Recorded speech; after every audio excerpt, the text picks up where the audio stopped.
Good morning students.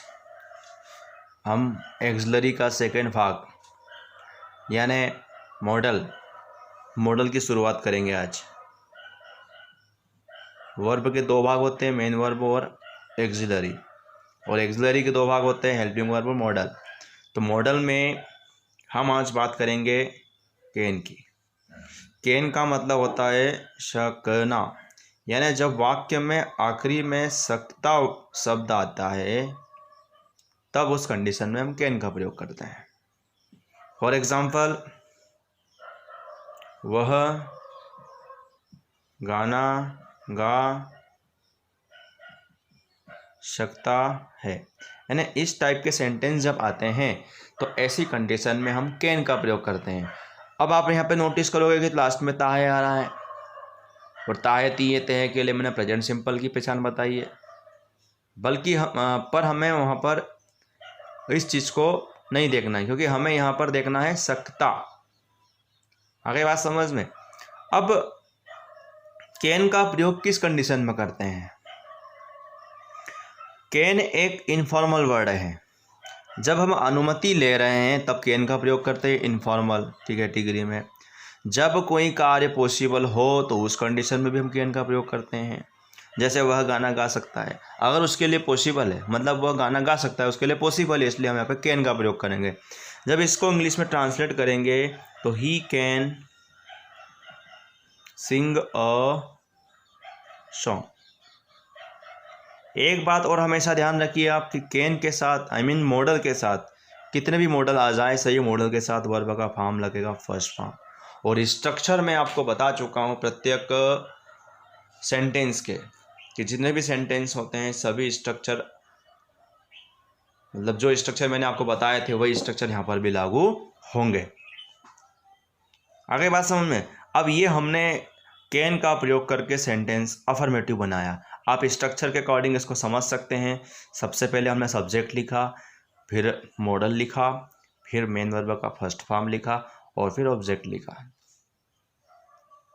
आप देख सकते हैं वर्ब का फर्स्ट फॉर्म है, यानी आपको प्रत्येक मॉडल के साथ वर्ब का फॉर्म लगाना है फर्स्ट फॉर्म।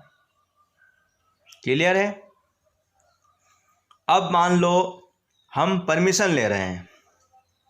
परमिशन में जैसे हमने कुछ चीज़ मांगी, क्या मैं पानी पी सकता हूँ?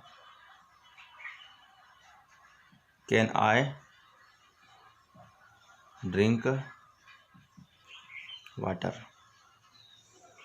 तो यहाँ पर हम सामने वाले से रिक्वेस्ट कर रहे हैं, क्या मैं पानी पी सकता हूँ? तो ऐसी कंडीशन में भी कैन का प्रयोग करते हैं। आगे बात समझ में। कैन आई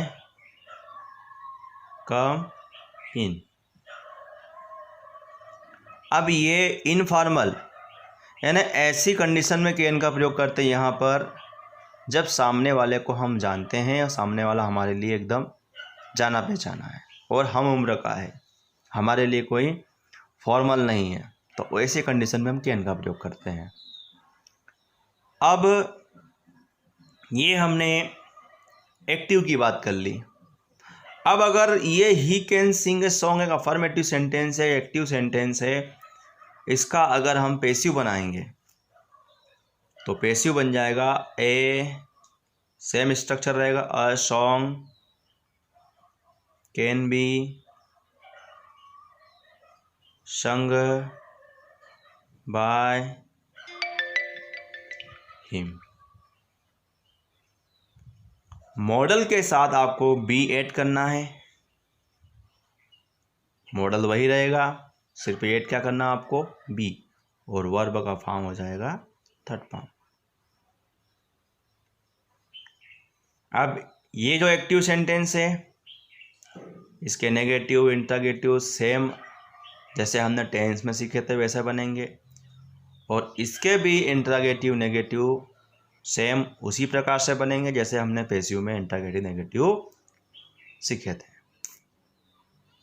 तो यहाँ पर हमने आज कैन के बारे में पढ़ा। ठीक है, समझ में आया होगा। कैन के यूजेस आपको समझ में आए होंगे। Thanks for watching my video.